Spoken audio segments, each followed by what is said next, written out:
अध्यक्ष महोदय, आपके माध्यम से राजस्थान के बाड़मेर, जैसलमेर और बीकानेर जिले के सीमांत किसान जिनकी जमीन भारत पाकिस्तान की अंतर्राष्ट्रीय सीमा पर है, उनकी वर्षों से लंबी समस्या मांग की तरफ केंद्रीय गृह मंत्री जी और भारत सरकार का ध्यान आकर्षित करना चाहूँगा।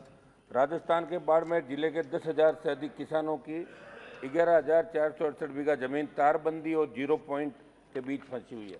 अध्यक्ष महोदय, आपके माध्यम से सरकार का ध्यान आकर्षित करते हुए बताना चाहता हूँ कि वर्ष 1992-93 में राजस्थान के 4 जिलों से लगती पाकिस्तान की सीमा पर जब तारबंदी की गई तो कई किसान तो भूमिहीन हो गए और बॉर्डर पर जीरो पॉइंट और तारबंदी के मध्य 100 मीटर जमीन किसान की उसमें गई थी।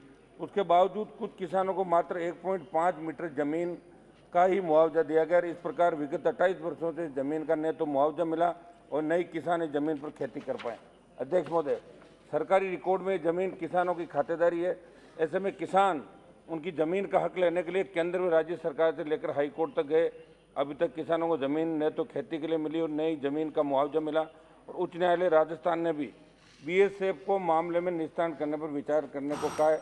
बस आधा मिनट साहब, मैं पूरी बात समाप्त करूं। आज तक निस्तारण नहीं हुआ। बीएसएफ ने कई बार कहा कि हम फेंसिंग के गेट खोलकर खेती करने की अनुमति दे देंगे, जैसे गंगानगर में पंजाब में होती है, परंतु यहाँ बाड़मेर में 4-5 किलोमीटर दूर एक गेट खोलना किसान के फायदेमंद नहीं है।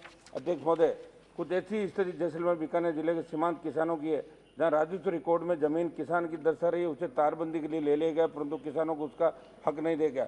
मेरा गृह मंत्री जी से और आपसे आग्रह है कि बाड़मेर जिले के हजारों किसानों के साथ बीकानेर और जैसलमेर जिले के किसानों की पीड़ा को समझते हुए एक उच्च स्तरीय कमेटी बनाकर किसानों के साथ वार्ता करके किसानों को उनकी मांग के अनुरूप मुआवजा दिया जाए। जो किसान खेती करना चाह रहे हैं उन्हें खेती करने की अनुमति देने हेतु फेंसिंग पर नज़दीक गेट खोले जाएं ताकि किसानों को समस्या नहीं और इस मामले का जल्द से जल्द सरकार निस्तारण करें। ये बहुत बड़ी समस्या साहब, इस पे आप निर्देशित करें सरकार को।